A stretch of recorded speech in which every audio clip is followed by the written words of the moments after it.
أعوذ بالله من الشيطان الرجيم. بسم الله الرحمن الرحيم. يريدون ليطفئوا نور الله بأفواههم والله متم نوره ولو كره الكافرون. هو الذي أرسل رسوله بالهدى ودين الحق ليظهره على الدين كله ولو كره المشركون. صدق الله العظيم. إن أريد إلا الإصلاح ما استطعت وما توفيقي إلا بالله عليه توكلت وإليه أنيب. رب اشرح لي صدري ويسر لي أمري واحلل عقدة من لساني يفقهوا قولي. ബഹുമാന്യരായ സഹോദരന്മാരെ സഹോദരിമാരെ, സർവശക്തനായ നാഥന്റെ വിധിവിലക്കുകൾ ജീവിതത്തിലുടനീളം പാലിച്ചുകൊണ്ട് അള്ളാഹുവിന്റെ സൂക്ഷ്മതയുള്ള അടിയാറുകളായി ജീവിക്കണമെന്ന് ആദ്യമായി എന്നോടും അതേപോലെ എൻ്റെ സഹോദരി സഹോദരന്മാരോടും വസിയത്ത് ചെയ്യുകയാണ്.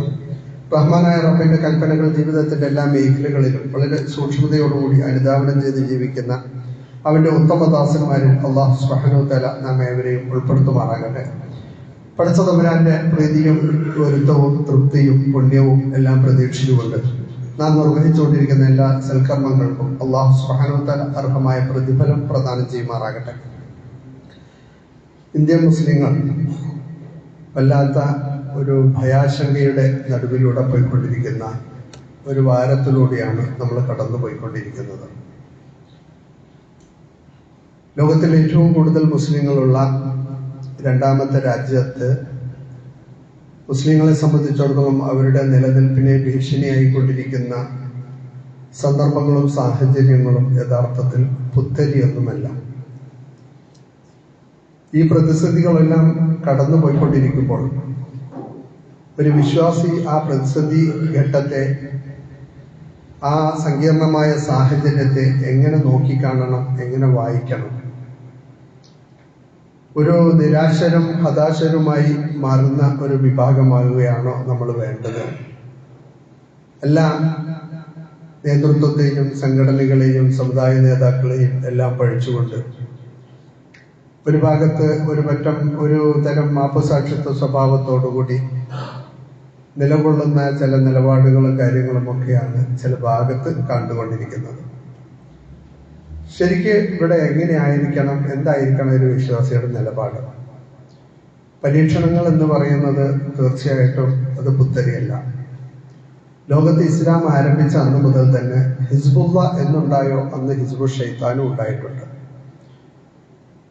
എല്ലാ പ്രവാചകന്മാരുടെ കാലം നമ്മൾ എടുത്ത് പരിശോധിച്ചു നോക്കിയാലും ആ കാലഘട്ടത്തിലൊക്കെ ഇതുപോലുള്ള പ്രതിസന്ധികളും ഇതുപോലുള്ള വൈതരണികളും കടന്നു പോകാതെ മുന്നോട്ട് പോയിട്ടില്ല. അവിടെയൊന്നും ആരും പകച്ചു നിന്നിട്ടില്ല, പകച്ചു നിന്നവർ രക്ഷപ്പെട്ടിട്ടുമില്ല. യഥാർത്ഥത്തിൽ അവിടെ ആ പ്രതിസന്ധിയെ നെഞ്ചൂക്കോടുകൂടി ചങ്കൂറ്റത്തോടുകൂടി നേരിടുകയും ആ പ്രതിസന്ധി ഘട്ടങ്ങളിൽ എന്ത് നിലപാടാണ് എടുക്കേണ്ടത് എന്ന സുചിന്തിതമായ നിലപാടെടുക്കുകയും ചെയ്ത പ്രസ്ഥാനങ്ങൾ, ചെയ്ത സമൂഹങ്ങൾ തീർച്ചയായിട്ടും വിജയിച്ചിട്ടുണ്ട്. അല്ലാഹു സുബ്ഹാനഹു വ തആല ഇവിടെ നമുക്ക് ലോകതലത്തിലും ഭാരതത്തിലും കേരളത്തിലും എന്ന് പറഞ്ഞതുപോലെ എല്ലായിടത്തിലും ഇസ്ലാമിനെ വല്ലാതെ ഭയപ്പെടുന്ന ഒരവസ്ഥ ഉണ്ട്. അവിടെയൊക്കെ അല്ലാഹു സുബ്ഹാനഹു വ തആല നമ്മെ സംബന്ധിച്ചിടത്തോളം ഒരു വിശ്വാസി അതിലെന്ത് നിലപാട് സ്വീകരിക്കണം എന്ന് പറയുന്നിടത്ത് നിങ്ങൾക്കിതൊക്കെ വരിക തന്നെ ചെയ്യും. വലനബലുവന്നക്കും ബിശൈഇൻ മിനൽ ഖൗഫി വൽ ജൂഇ വനഖസിൻ മിനൽ അംവാലി വൽ അൻഫുസി വസ്സമറാത്തി വബശ്ശിരിസ് സ്വാബിരീൻ. തീർച്ചയായിട്ടും ഭയം കൊണ്ടും പട്ടിണി കൊണ്ടും അതേപോലെ തന്നെ ആൾനാശം കൊണ്ടും തൊഴിൽ നാശം കൊണ്ടും ജീവനാശം കൊണ്ടും സാമ്പത്തിക നാശം കൊണ്ടും എല്ലാം നിങ്ങൾ പരീക്ഷിക്കപ്പെടും. അങ്ങനെ അത്തരം ഘട്ടങ്ങൾ വരുമ്പോൾ അവിടെ പടച്ചവനെ മറന്നുകൊണ്ട് അള്ളാഹുവിൽ നിരാശയടഞ്ഞുകൊണ്ട് വിശ്വാസത്തിൽ നിന്ന് പുറത്തു പോകുന്ന ആളുകളുണ്ടല്ലോ, അവരുടെ കാര്യം കഷ്ടമാണ്. വബശ്ശിരിസ് സ്വാബിരീൻ. അതുപോലുള്ള സന്ദർഭങ്ങളെ ക്ഷമയോടുകൂടി നേരിടുകയും അതിനെ എങ്ങനെയാണ് മറികടിക്കേണ്ടത് എന്ന് ചിന്തിക്കുകയും ചെയ്യുന്ന ആളുകളാണ് യഥാർത്ഥത്തിൽ വിശ്വാസികൾ.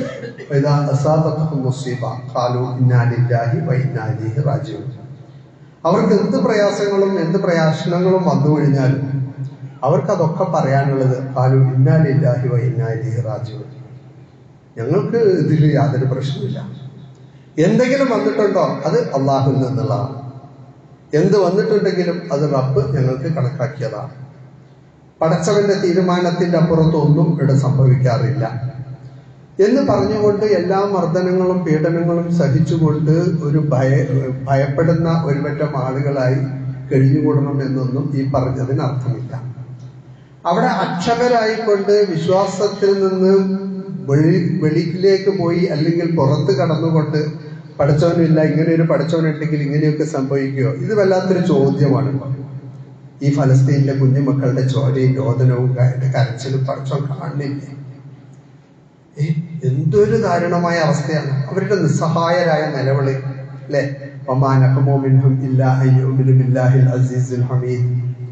അസീസും ഹമീദുമായ ആ നാഥനിൽ വിശ്വസിച്ചു എന്നല്ലത് എന്ത് തെറ്റാണ് ആ കുഞ്ഞുങ്ങൾ ചെയ്തത്. ഇത് ലോകതലത്തിൽ നമ്മൾ എടുത്തു നോക്കിയാൽ ഒരു ഫലസ്തീൻ മാത്രമല്ല, മ്യാൻമറിലും സിറിയയിലും അലപ്പോയിലും എന്ന് പറഞ്ഞ പോലെ കശ്മീരിലും അങ്ങനെ ലോകത്തിന്റെ നാനാഭാഗത്ത് ഈ സമുദായം വേട്ടയാടപ്പെട്ടുകൊണ്ടിരിക്കുന്നു. ലോകത്തുനിന്ന് ഏറ്റവും കൂടുതൽ വിപണനം ചെയ്യപ്പെടുന്ന ഒരു സാധനം എന്ന് പറയുന്നത് ഇസ്ലാമോഫോബിയ.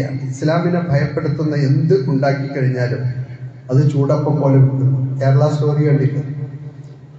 ഒരു ഫിലിം എടുക്കണമെങ്കിൽ അത് വിജയിക്കണമെങ്കിൽ ഇസ്ലാമിനെ പ്രതിക്കൂട്ടിൽ നിർത്തിയാൽ മതി, അത് വിജയിക്കും. ആ അർത്ഥത്തിൽ ഇസ്ലാമിനെ ഒരു പ്രതിസ്ഥാനത്ത് നിർത്തിക്കൊണ്ട് ശക്തമായി കൈകാര്യം ചെയ്യുന്ന ഒരു കാലം ലോകത്ത് മുഴുവൻ ഉണ്ടായിക്കൊണ്ടിരിക്കുകയാണ്. അതിവിടെ മാത്രമല്ല. പക്ഷെ ഇങ്ങനെയൊക്കെ ആവുമ്പോഴും അല്ലാഹു സുബ്ഹാനഹു വ തആല അവിടെ നമുക്ക് സന്തോഷകരമായ ഒരു വിശ്വാസിക്ക് നിരാശ അടയേണ്ടതില്ലാത്ത വിധം ചില ശുഭസൂചനകൾ, ചില നല്ല സന്ദേശങ്ങൾ അല്ലാഹു സുബ്ഹാനഹു വ തആല നമുക്ക് നൽകുന്നുണ്ട് എന്നുള്ളത് നമ്മൾ കാണാതിരുന്നുകൂടാ. നിങ്ങൾ ആ സഫൊക്കെ ഒന്ന് ശരിയാക്കിയിരിക്കും. ഇതിങ്ങനെ ഒന്ന് എല്ലാം കയറി ആ സഫ് പൂർത്തിയാക്കി. നമ്മളൊക്കെ വർഷങ്ങളായിട്ട് പള്ളിയിൽ വരുന്ന ആൾക്കാരല്ലേ, എല്ലാറ്റിനും ഒരു അദബ് ഇസ്ലാം പഠിപ്പിച്ചിട്ടുണ്ട്.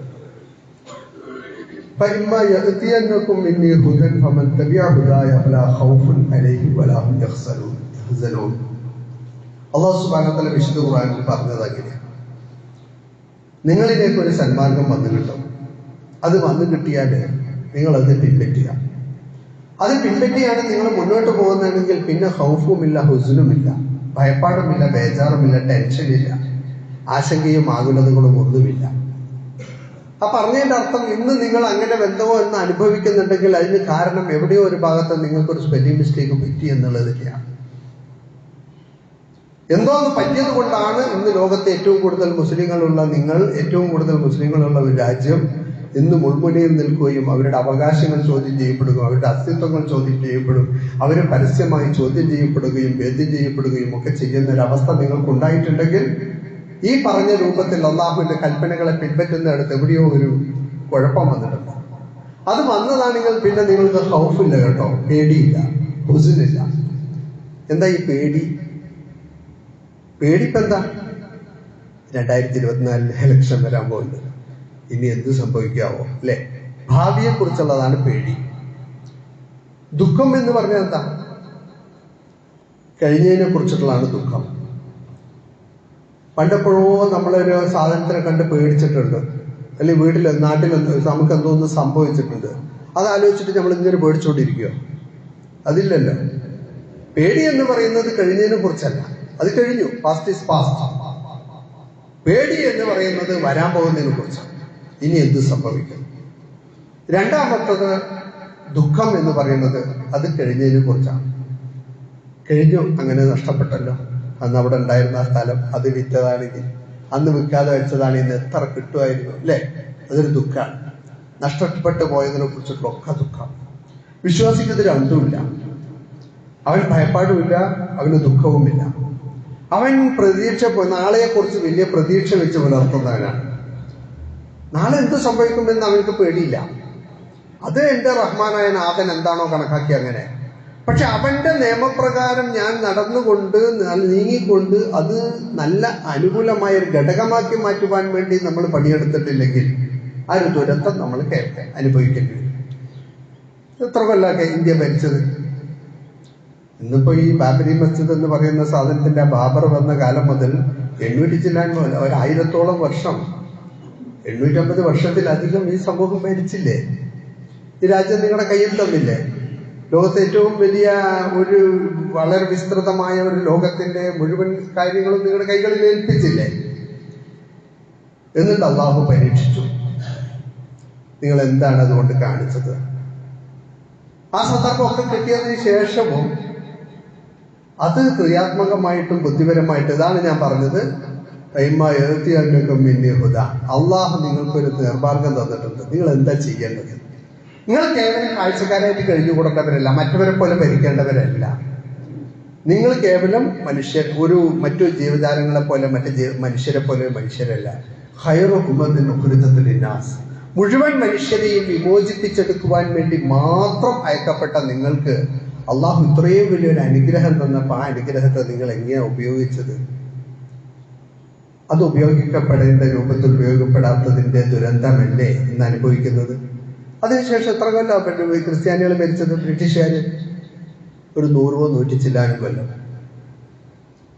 അവരിവിടെ എന്തൊക്കെ ഉണ്ടാക്കി, ഇന്നെന്തൊക്കെ ഉണ്ടാക്കിക്കൊണ്ടിരിക്കുന്നു എന്നുള്ളതൊക്കെ നമ്മൾ എടുത്ത് പരിശോധിച്ചാൽ അള്ളാഹു സുബ്ഹാനഹു വ തആല ഇങ്ങനെ ഒരു പതിതാവസ്ഥയിലേക്ക് ഈ സമൂഹത്തെ എത്തിച്ചതിന്റെ പിന്നിലുള്ള കാരണങ്ങൾ നമ്മൾ അന്വേഷിച്ച് നോക്കിയാൽ നമുക്ക് കൃത്യമായി പിടികിട്ടും. അത് നമ്മുടെ ചില രംഗത്ത് വന്ന പിടിപ്പുകേടുകളാണ്.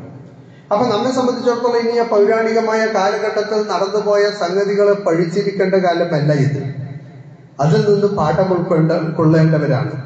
ഖുർആന്റെ ഏറ്റവും കൂടുതൽ ചരിത്രം പറഞ്ഞത് ആരെക്കുറിച്ചാ? ബനൂ ഇസ്രായേലിനെ കുറിച്ച്. ബനൂ ഇസ്രായേലിന്റെ ചരിത്രം ഇത് തന്നെയായിരുന്നു കേട്ടോ.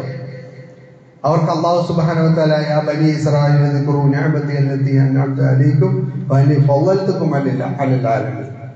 ലോകത്തെ ഏറ്റവും ശ്രേഷ്ഠമായ സമൂഹമായിട്ട് അവർക്ക് വന്നു. അവർക്ക് ഒരുപാട് അനുഗ്രഹങ്ങൾ കൊടുത്തു. ആ അനുഗ്രഹങ്ങളെല്ലാം കൊടുത്തിട്ട് അവരിലേക്ക് ഒരു പ്രവാചകൻ വന്നു. ആ പ്രവാചകൻ അവരെ വിമോചിപ്പിച്ചെടുത്തു. എന്നിട്ടും ആ ദർശനത്തിന്റെ കീഴിൽ നിൽക്കാത്തപ്പോൾ അവർക്ക് വന്ന പരിമിതി തീർച്ചയായിട്ടും നിന്ദതയും പതിത്വവും മുദ്രണം ചെയ്യപ്പെട്ട് അങ്ങനെ ഒരു പറ്റം ആളുകളായി മാറും. അപ്പൊ ഇത് ഇന്ന് അനുഭവിച്ചുകൊണ്ടിരിക്കുന്ന ഈ ദുരവസ്ഥ ഒരു യാദൃച്ഛികമായി ഓൾ ഓഫ് എ സഡൻ പെട്ടെന്ന് ഒരു രാത്രി ഉണ്ടായതല്ല. അത് കുറെ കാലഘട്ടങ്ങളിലൂടെ നമ്മളുടെ നിഷ്ക്രിയത്വത്തിന്റെയും നമ്മുടെ കർമ്മങ്ങൾ നിർവഹിക്കാത്തതിന്റെയും ഭാഗമായിട്ട് നമ്മിൽ അല്ലാഹു സുബ്ഹാനഹു വ തആല ഒരു സമൂഹത്തെ നമുക്ക് ശത്രുക്കളായിട്ടും കൊണ്ട് തരികയും അവരുടെ അധീനത്തിലേക്ക് നമ്മൾ എത്തപ്പെടുകയും ചെയ്യുന്ന ഒരു ദുരവസ്ഥയിലേക്ക് എത്തിപ്പെട്ടതാണ്. ഇനി അതിനുള്ള വിമോചനത്തിനുള്ള പരിപാടി എന്താണ്? ഇതിൽ നിന്ന് മോചിക്കണമല്ലോ. നമ്മളിങ്ങനെ അടിമകളായി കഴിഞ്ഞുകൂടേണ്ട ആളുകളല്ല. കഴിഞ്ഞ ദിവസം ഒരു ക്ഷേത്രത്തിന്റെ ജാഥ പോകുന്നു. മോളിൽ നിന്ന് 2 പിള്ളേർ തുപ്പി എന്നാണ് പറയുന്നത്. 3 കുട്ടികൾ, 2 പേര് മൈനറാണ്, ഒരാൾ മേജറും. ആ കുട്ടികളെ കൊണ്ടുപോയിട്ട് അങ്ങ് അറസ്റ്റ് ചെയ്തു. പോട്ടെ, അറസ്റ്റ് ചെയ്താൽ പോട്ടെ. അവരുടെ 3 നില ബിൽഡിംഗ് ബുൾഡോസർ വെച്ച് ഇടിച്ച് നിരത്തി. നമ്മുടെ ചില മീഡിയകൾ ഉള്ളതുകൊണ്ട് നമുക്കിതൊക്കെ അറിയുന്നു, മറ്റത് അറിയുന്നു പോലുമില്ല. എന്ന് മാത്രമല്ല, ഇപ്പോഴുള്ള പത്രങ്ങൾ, നിങ്ങൾ വീട്ടിലൊക്കെ വാങ്ങിക്കൊണ്ടിരിക്കുന്ന വളരെ ബഹുമാനത്തോടു കൂടെ കാണുന്ന പത്രങ്ങൾ, അവരൊക്കെ ആഘോഷിക്കുകയാണ് 22-ാം തീയതി നടക്കാൻ പോകുന്ന സംഭവത്തെക്കുറിച്ച്. അച്ചു നിരത്തുകയാണ്. അതിൽ നടക്കുന്ന അതിന്റെ ഓരോ സംഗതികളെയും ഇങ്ങനെ പതപ്പിച്ചെഴുതുകയാണ്. യഥാർത്ഥത്തിൽ ഒരു സമുദായത്തിന്റെ അവകാശ ദംശനം നടത്തി അതിനെ മേലെ കെട്ടിപ്പടുത്ത് ഈ നീതിയുടെയും ജനാധിപത്യത്തിന്റെയും മുകളിൽ കയറി അവർ ചെയ്യുന്ന ഈ കോപ്രായങ്ങൾ, അല്ലെങ്കിൽ ഈ ചെയ്യുന്ന ഈ വിധ്വംസക പ്രവർത്തനം, അതിന് വേണ്ട സംവിധാനങ്ങളൊക്കെ കൊണ്ടുകയും ആർക്കൊക്കെ അറിയുകയും ഒക്കെ ചെയ്യുന്ന ഒരർത്ഥത്തിലേക്ക് കാര്യങ്ങൾ പോകുന്നു. ഇങ്ങനെ ബീഭത്സമായ ഭീഷണമായ ഒരു അവസ്ഥയിലേക്ക് രാജ്യം പോയിക്കൊണ്ടിരിക്കുമ്പോൾ ഇസ്ലാമിക വിശ്വാസിയെ സംബന്ധിച്ചിടത്തോളം അവൻ ഒന്നാമതായിട്ട് വേണ്ടത് അവൻ പ്രത്യാശ ഉള്ളവനാകണം എന്നുള്ളതാണ്.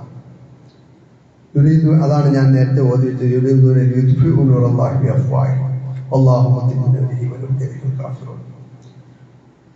ഇവര് എന്ത് തന്നെ ഓതിക്കെടുത്താൻ ശ്രമിച്ചാലും അള്ളാഹുവിന്റെ ഈ ദീൻ അങ്ങനെ കെട്ടുപോകൂല. അത് വിജയിക്കുക തന്നെ ചെയ്യും. അത് വിജയിപ്പിച്ചെടുക്കും. ഈ പ്രതിസന്ധി കൂടെ ഒക്കെ കടന്നു പോകുമ്പോഴും ഇൻഷാ അല്ലാഹ് ഇത് വിജയിക്കുമെന്നൊരു പ്രത്യാശയോടുകൂടി ആ ഒരു ദർശനത്തിന്റെ അടിസ്ഥാനങ്ങൾ ഞങ്ങൾ വിട്ടുപോകുകയില്ല. അത് ഞങ്ങളുടെ ജീവിതത്തിന്റെ മുഖമുദ്രയാക്കിക്കൊണ്ട് വളരെ തന്റേടത്തോടുകൂടി ഞാനൊരു മുസ്ലിമാണെന്ന് ആളുകളുടെ മുന്നിൽ എഴുന്നേറ്റ് നിന്ന് പറയുകയും ആ ഇസ്ലാമിനെ പ്രതിദാനം ചെയ്യുകയും അത് ജനങ്ങളിലേക്ക് എത്തിക്കുവാൻ വേണ്ടി നിരന്തരം പണിയെടുക്കുകയും പരിശ്രമിക്കുകയും ചെയ്യുക എന്നത് ഈ കാലഘട്ടത്തിന്റെ തേട്ടമാണെന്ന് മനസ്സിലാക്കിക്കൊണ്ട് വിശ്വാസി രംഗത്ത് വരിക എന്നുള്ളതാണ് ആ പ്രതീക്ഷയുടെ ആ പ്രത്യാശയുടെ ഒന്നാമത്തെ പ്രതികരണമായിട്ട് നമ്മൾ നിന്നുണ്ടാകേണ്ടത്. നമ്മൾ ഇന്നത്തെ ഒരു ദർശനത്തിൽ വന്ന് കുടുങ്ങിപ്പോയല്ലോ, നമ്മളിങ്ങനെ ആയിപ്പോയല്ലോ എന്നതിനപ്പുറം തീർച്ചയായിട്ടും അങ്ങോട്ട് മുന്നോട്ട് പോവുകയാണ് വേണ്ടത്. ഒരു ഇല അനങ്ങുന്നത് കാണുമ്പോൾ ഒരു മാനോ മുയലോ ആ ഇലന്റെ അനക്കം കാണുമ്പോൾ പേടിച്ചോടും വന്നിട്ട്. കാരണം എന്തോ ഒരു സാധനം കൊണ്ട് ഞങ്ങളെ പിടിക്കാൻ വരുന്നതാണെന്ന് വിചാരിച്ചു. പക്ഷെ പുലി അങ്ങനെയല്ല. പുലി ആ ഇല അനക്കം കാണുമ്പോൾ അങ്ങോട്ട് ചെല്ലുകയാണ്. അതിലെനിക്കെന്തോന്നുണ്ട് ആ റിസ്ക് ഏറ്റെടുക്കാൻ തയ്യാറായിരുന്ന എനിക്ക് നിലനിൽക്കാൻ അവകാശമുണ്ട്. ഇതിനെ കണ്ട് പേടിച്ച് പിന്നോട്ട് പോകുന്ന ആളുകൾക്കൊന്നും കഴിയില്ല. മുന്നോട്ട് പോകാൻ തയ്യാറാകണം. കയ്യിൽ പേരെഴുതാൻ വേണ്ടി വരി നിൽക്കുന്ന കുട്ടികളെ കണ്ടില്ലേ നിങ്ങൾ? സുബ്ഹാനല്ലാഹ്, എന്ത് മനോഹരമായൊരു കാഴ്ചയാണല്ലേ. മരണത്തെ തെല്ലും ഭയപ്പെടാത്ത കുഞ്ഞു കുരുന്നുകൾ, നല്ല തണ്ടുതടിയുള്ള കുറെ ആളുകൾ മരണത്തെ ഭയപ്പെട്ടിട്ട് വയറ്റുന്നു പോയിട്ട് അപ്പുറത്ത് കിടക്കണം. രണ്ടും നിങ്ങൾ കാണുന്നത്. ഇതാണ് ഞാൻ പറഞ്ഞത്, ഒരു ഇലയനക്കൊക്കെ പേടിക്കുന്നവരും പേടിക്കാത്തവരും. ആ ശക്തമായ അവിടെ എന്തോ ഉണ്ടെങ്കിൽ അവിടെ എനിക്കൊരു പണിയുണ്ട്, അവിടെ എനിക്കൊരു രംഗമുണ്ട് എന്ന് പറഞ്ഞുകൊണ്ട് അതിലേക്ക് നടന്നു നീങ്ങുന്ന തീർച്ചയായിട്ടും ഇത് വിജയിക്കും. ഇതിന് ഈ ഇപ്പോഴുള്ള ഈ അവസ്ഥകളൊന്നും കാണണ്ട. 1924 മാർച്ച് 3 ഈ ഡേറ്റ് ഓർമ്മയുണ്ട്. 2024 മാർച്ച് 3 വരാൻ പോവുകയാണ്. ഒരു നൂറ്റാണ്ടാകാൻ പോവുകയാണ്. എന്താണ് ഡേറ്റ് എന്നറിയാം? അള്ളാന്റെ റസൂല് തുടങ്ങി വെച്ച ഖിലാഫത്തിനെ പിരിച്ചുവിട്ട ദിവസമാണ്. എവിടെയാ? തുർക്കിയിൽ. തുർക്കിയിലൊക്കെ പിരിച്ചുവിട്ടു, ബാങ്ക് നിരോധിച്ചു. നമ്മുടെ ഇന്ത്യയിൽ എത്ര പള്ളി പൊളിച്ചിട്ടുണ്ട്? ഒരു 100 എന്ന് വേണമെങ്കിൽ പറയാല്ലേ. 7000-ലധികം പള്ളികൾ പൊളിച്ചു, പള്ളികൾ ഡാൻസ് ബാറാക്കി, ബാങ്ക് നിരോധിച്ചു, അറബി ഭാഷ നിരോധിച്ചു. 13 വർഷത്തോളം ബൈക്ക് കൂടെ അറബിയിൽ ബാങ്ക് കൊടുത്തിട്ടില്ല. എവിടെയെന്നറിയാം? ഇസ്ലാമിക ഖിലാഫത്തുള്ള ഒരു നാട്ടിൽ. ഇന്ന് ആ രാജ്യമാണ് ലോകത്തിന്റെ മുമ്പിൽ തല ഉയർത്തി നിൽക്കുന്ന തുർക്കി. ഇന്നെന്തേ തുർക്കിക്ക് അങ്ങനെ ആയിപ്പോയതല്ല? യാവക പരീക്ഷണങ്ങളൊന്നും നമ്മൾ അനുഭവിച്ചിട്ടില്ലല്ലോ. അറബി പറഞ്ഞതിന്റെ പേരിൽ, ബാങ്ക് കൊടുത്തതിന്റെ പേരിൽ, ഇതിനെ വിമർശിച്ചതിന്റെ പേരിൽ എല്ലാം തൂക്കിക്കൊല്ലലായിരുന്നു, എല്ലാം കൊല്ലലായിരുന്നു. വസ്ത്രങ്ങൾ മാറ്റി, ക്യാപ്പ്, തുർക്കി തൊപ്പി പണ്ടുകൾ കണ്ടിട്ടുണ്ടാവും. ആ തൊപ്പി മാറ്റി ഹാറ്റ് ഉപയോഗിക്കണം എന്ന് പറഞ്ഞു. പർദ്ദയും മത്തിയൊക്കെ മാറ്റി അങ്ങനെ പാശ്ചാത്യ ഡ്രസ്സുകളാക്കി. എല്ലാ അർത്ഥത്തിലും ഇസ്ലാമിന്റെ ചൂരും പേരും ഒക്കെ മാറ്റുവാനുള്ള ശ്രമം നടന്നു. എന്നാ തുർക്കിയാണ് ലോക ഇസ്ലാമിക ചലനങ്ങളെ നയിച്ചുകൊണ്ടിരിക്കുന്നത്. അല്ലെങ്കിൽ എന്തെങ്കിലുമൊക്കെ ഇസ്ലാമിന്റെ തുടിപ്പും മിടിപ്പും ഇന്ന് ലോകത്തിന്റെ മുമ്പിൽ മുഖത്തു നോക്കി പറയാൻ തൻ്റെ ഇടമുള്ളതെന്ന് അവിടെയാണ്. ഞാനൊരു 2 മാസം വിദേശത്തായിരുന്നു. ഒരു 10-12 ഒരു 8 മാസത്തെ ആഴ്ചത്തെ ഖുതുബ കേൾക്കാൻ വേണ്ടി ചെന്നിരിക്കുമ്പോ അറബ് നാട്ടിലെ ഈ ഫലസ്തീനു വേണ്ടി ഒരു ദുആ പോലുമില്ല. 10 മിനിറ്റിനകം എല്ലാം പറഞ്ഞ് പൊയ്ക്കളയണം. അവിടെ ഇസ്ലാമിനെ ഭയപ്പെടുന്നു ഒരു ഭാഗത്ത് തമ്പുരാക്കന്മാർ. ആ സമയത്ത് അവർക്ക് താടിയുണ്ട്, തൊപ്പിയുണ്ട്, ജോപ്പില് മിസ്വാക്കിന്റെ കുച്ചിയുണ്ട്, കയ്യില് തസ്ബിയുണ്ട്. ഇസ്ലാമിന്റെ ആകാരം മാത്രമുള്ള ഒരു പറ്റം ആളുകൾ, ചാരിവെച്ച മരത്തടികൾ പോലുള്ള ഒരു പറ്റം ആളുകൾ. തുർക്കി ഉർദുഖാനും താടിയൊന്നുമില്ല, പക്ഷെ ഉർദുഖാന് തൻ്റെ ഇടമുണ്ട്. അയാളുടെ വേഷത്തിലും ഭാവത്തിലും ഒന്നും ഈ പറയുന്ന സാധനമൊന്നുമില്ല. പക്ഷെ ലോകത്തിന്റെ മുന്നിൽ ഇതുപോലുള്ള സംഗതികൾ പറയാനുള്ള തൻ്റെ ഇടപാടുണ്ട്. ഞാനിത് പറഞ്ഞത് ഇതൊക്കെ എവിടെ നിന്നുണ്ടായി എന്ന് ചോദിക്കുമ്പോൾ കാറ്റും കോളും ഒക്കെ വരും. അതുകൊണ്ട് കപ്പൽ അവിടെ നിൽക്കുകയല്ല ചെയ്യേണ്ടത്. അതിനനുസരിച്ച് പായം മാറ്റിക്കെട്ടി മുന്നോട്ട് പോകുന്നവനേ ജയിച്ചിട്ടുള്ളൂ. A ship is not supposed to build to rest and trust എന്നാ പറയാം. ഒരു കപ്പലെന്ന് പറയുന്ന സാധനം അതൊരു ഭാഗത്ത് ഒരു കടലിൽ ഇങ്ങനെ തങ്ങിയിട്ട് അവിടെ കിടന്ന് തുരുമ്പെടുത്ത് നശിക്കാനില്ല, അതല്ല അല്ലേ? നിങ്ങൾ കേട്ടിട്ടുണ്ടാവും. നല്ല ഒരു കപ്പിത്താനെ ഒരു ശാന്തമായ കടൽ ഉണ്ടാക്കിയിട്ടില്ല. നല്ല പ്രക്ഷുബ്ധമായ കടലുകളാണ് ശക്തമായ കപ്പിത്താനെ ഉണ്ടാക്കിയിട്ടുള്ളത്. ഉണ്ടാവും, ഇൻഷാ അല്ലാഹ് ഇതിൽ നിന്നുണ്ടാവും. ഇന്ന് ലോകത്തിലെ ഏറ്റവും സംവിധാനങ്ങളും ശക്തിയും ഒക്കെ ഉള്ള ഒരു രാഷ്ട്രം, ഒരു പിഞ്ച് രാഷ്ട്രം, ഒരു കുഞ്ഞു രാഷ്ട്രത്തിന്റെ ഏതാനും പിടി ആളുകൾ, ഒരു രാഷ്ട്രമെന്നും പറയാൻ പറ്റില്ല, ഏതാനും പിടി ആളുകളുടെ മുന്നിൽ പഞ്ചപുച്ഛമടിയൊക്കെ നിൽക്കുന്ന ഒരു കാഴ്ച കാണുന്നുണ്ടെങ്കിൽ ഇൻഷാ അല്ലാഹ് തീർച്ചയായിട്ടും ഇസ്ലാമിന് ഭാവിയുണ്ട്. ഇതേപോലെ ഇസ്ലാമിനെ പറ്റങ്ങട്ട് ഒഴിവാക്കിയ ഒരു സ്ഥലമായിരുന്നല്ലോ റഷ്യ. നിങ്ങൾ ഈ അടുത്ത ദിവസം കേട്ടോ റഷ്യയിലത്തെ വർത്തമാനം? 94 ഇങ്ങോട്ടേ ഈ 30 വർഷത്തെ അവിടുത്തെ ചരിത്രത്തിൽ 60 ഇരട്ടിയാണ് ഉണ്ടായിരിക്കുന്നത് ഇസ്ലാമിന്റെ വളർച്ച. 60 ഇരട്ടി. അതിൻ്റെ ഇടയിൽ അവിടുത്തെ ചെച്ചൻ മുസ്ലിങ്ങളും അതുപോലുള്ള ആളുകളെയും ഒക്കെ ചെയ്തതൊക്കെ നമുക്കറിയാലോ. ഈ അർത്ഥത്തിലുള്ള എല്ലാ സംഗതികളും കണ്ടതിന് ശേഷവും അതിലേക്ക് ഇങ്ങനെ അതാത് ആകർഷിച്ച് വന്നുകൊണ്ടിരിക്കുക. അപ്പൊ ഒരു ഭാഗത്ത് ഈ പ്രശ്നങ്ങളൊക്കെ ഉണ്ടാകുമ്പോഴും അത് ഇൻഷാ അല്ലാഹ് മറികടന്നുകൊണ്ട് ഇത് മുന്നോട്ട് പോവുക തന്നെ ചെയ്യും. ഇങ്ങനെ പരീക്ഷിക്കപ്പെടാതിരിക്കില്ല. അങ്ങനെ പരീക്ഷിക്കപ്പെടാതിരിക്കുകയാണെങ്കിൽ ആര് പരീക്ഷിക്കപ്പെടാതിരിക്കണമായിരുന്നു? റസൂൽ സല്ലല്ലാഹു അലൈഹി വസല്ലം. പ്രവാചകൻ അനുഭവിച്ച പരീക്ഷണങ്ങളൊക്കെ നോക്കിയാൽ പ്രവാചകന്റെ ജീവിതകാലത്തില്ലേ 2 മക്കൾ മരണപ്പെട്ടു പോയത്, പ്രവാചകന്റെ ഭാര്യയെ കുറിച്ച് അപവാദം പറഞ്ഞത്, പ്രവാചകനെ കല്ലെറിഞ്ഞത്, പ്രവാചകനെ അട്ടിയോടിച്ചത്, അള്ളാഹുവിന്റെ സൃഷ്ടികളിൽ ഏറ്റവും ശ്രേഷ്ഠനായ അഷ്റഫുൽ ഖൽഖായ ആ പ്രവാചകനെ ഉപരോധിച്ചത്, കഴുത്തിൽ ഒട്ടമാത്തിന്റെ കുടൽമാലയിട്ടത്, എന്തുമാത്രം ദുഃഖങ്ങളും പ്രശ്നങ്ങളും വൈതരണികളും പ്രയാസങ്ങളും ഒക്കെ താണ്ടിയിട്ട് അവസാന ഹിജ്റയും ബദറും ഉഹദും ഒക്കെ താണ്ടിയിട്ട് അവസാനം അപ്പുറത്ത് ഒരു വെളിച്ചമുണ്ട്. ആ വെളിച്ചത്തിലായിരിക്കണം ഒരു വിശ്വാസിയുടെ പ്രതീക്ഷ. ഹസ്രത്ത് ഇബ്രാഹിം നബി അലൈഹി ഇസ്ലാമിനോട് പറഞ്ഞപ്പോ ഇബ്രാഹിം നബി അലൈഹി ഇസ്ലാം പറഞ്ഞപ്പോ ആരാ റബ്ബിന്റെ പടച്ച തമ്പുരാന്റെ ആ കാരുണ്യത്തെ തൊട്ട് ആരാ നിരാശരാകുക? അക്രമികളല്ലാതെ, വഴികെട്ടവനല്ലാതെ. അല്ലാത്തവരെ സംബന്ധിച്ചൊന്നും അങ്ങനെ ഒരു നിരാശന്റെ പ്രശ്നമില്ലല്ലോ. അവൻ തീർച്ചയായിട്ടും സന്തോഷത്തോടുകൂടെ കാര്യങ്ങളെ നൽകുന്നത്. വേറെ ഹദീസ് നോക്കുക, അജബല്ലി അംരിൽ മുഅ്മിൻ, ഇത് പലപ്പോഴും നമ്മൾ കേട്ടിട്ടുള്ള ഇൻ അംറഹു കുല്ലഹു ലഹു ഖൈർ വലൈസ ലിദാലിക അഹദിൻ ഇല്ലാ ലിൽ മുഅ്മിൻ ഇൻ അസാബതഹു സറാഉ ശകറ ഫകാന ഖൈറൻ ലഹു വഇൻ അസാബതഹു ളറാഉ സബറ ഫകാന ഖൈറൻ ലഹു.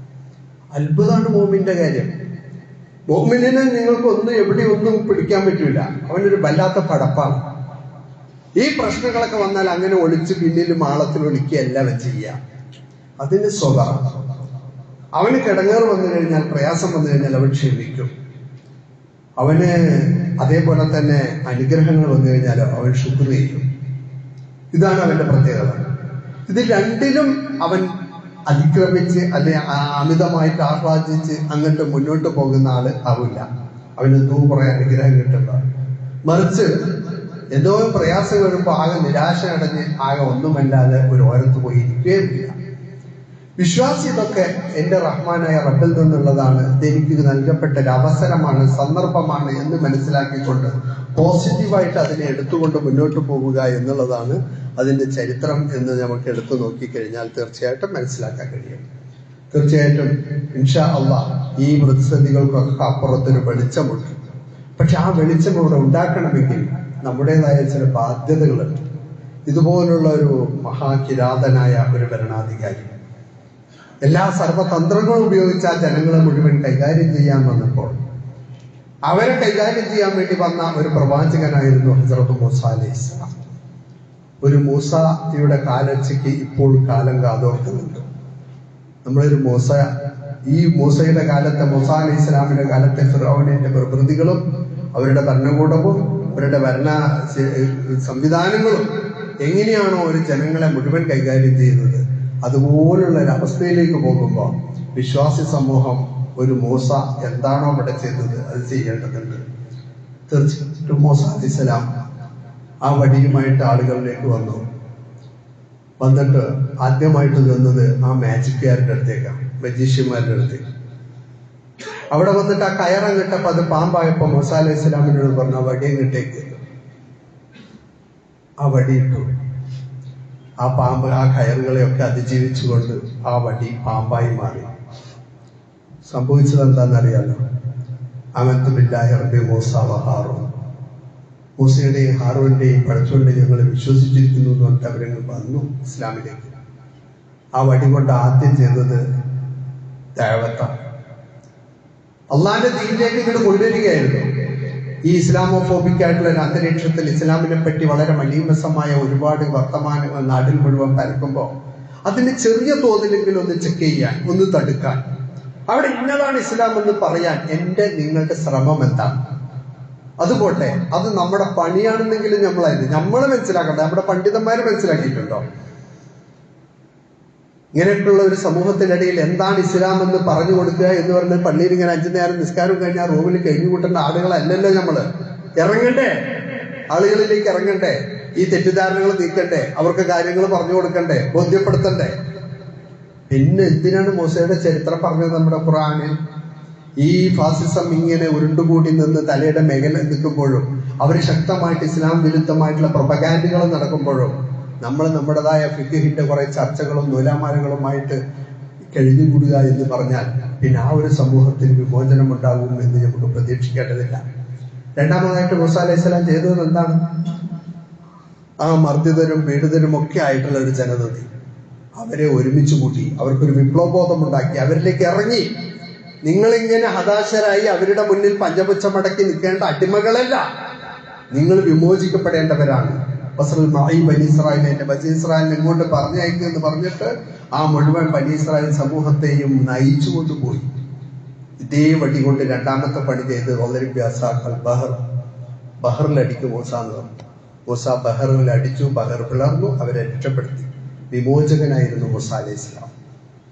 ഈ സമൂഹത്തെ ജാതീയതയുടെ, അതേപോലെ തന്നെ വർഗീയതയുടെ, അതേപോലെ തന്നെ സാമ്പത്തിക ചൂഷണത്തിന്റെ ഒരുപാട് പ്രശ്നങ്ങളിൽ നെരിപിരി കൊണ്ടിരിക്കുന്ന ഒരു സമൂഹം, പലിശയുടെ, അതേപോലെയുള്ള അഴിമതിയുടെ, അതുപോലുള്ള ഒരുപാട് സംഗതികളിൽ ഈ സമൂഹത്തെ വിമോചിപ്പിച്ചെടുക്കുന്നിടത്ത് ശരി, നിങ്ങൾ വേറെ എവിടെയും വേണ്ട, നിങ്ങളുടെ തട്ടകത്തിൽ, നിങ്ങളുടെ മഹല്ലുകളിൽ ഉള്ള ആളുകളെ വിമോചിപ്പിച്ചെടുക്കാൻ അവിടെ ആരും തടസ്സമില്ലല്ലോ. അവിടെയെങ്കിലും നിങ്ങൾക്ക് ഇത് കഴിഞ്ഞിട്ടുണ്ടോ? അവിടെയെങ്കിലും മൂസന്റെ ഈ പണി നമുക്ക് ചെയ്യാൻ കഴിഞ്ഞിട്ടുണ്ടോ? മൂസ അലൈഹിസ്സലാം രണ്ടാമത് ചെയ്ത പണി കൊണ്ട് വിമോചനമാണ്. മൂന്നാമത് ആ വടി പിന്നെയും കാണുന്നുണ്ട് നമ്മൾ. ആ വടി കൊണ്ട് മൂസ അലൈഹിസ്സലാം ചെയ്തത് അവരോട്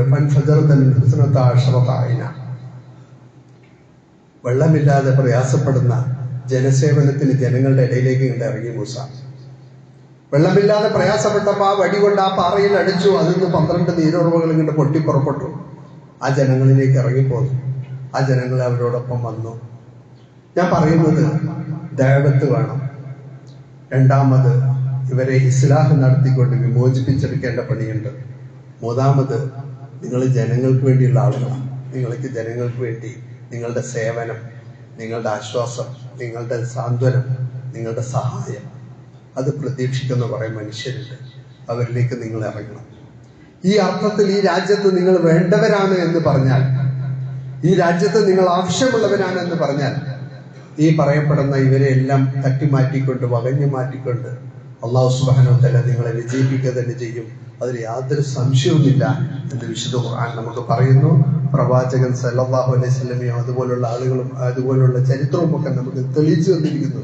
വിശുദ്ധ ഖുർആൻ കഥാകഥനത്തിനുള്ളതല്ല, ചരിത്രം വായിച്ചുകൊണ്ട് ജീവിതത്തെ നയിച്ചു മുന്നോട്ട് കൊണ്ടുപോകുവാനുള്ളതാണ്. ആ അർത്ഥത്തിൽ വരാൻ പോകുന്ന എല്ലാ ദുരന്തങ്ങളെയും ശക്തമായ ഇച്ഛാശക്തിയോടുകൂടി നേരിട്ട് മുന്നോട്ട് പോകുവാനുള്ള കഴിവും കരുത്തും ആത്മവിശ്വാസവും ഈമാനും ഉവ്വത്തും എല്ലാം നൽകി റഹ്മാനായ റബ്ബ് നമ്മെ അനുഗ്രഹിക്കുമാറാകട്ടെ.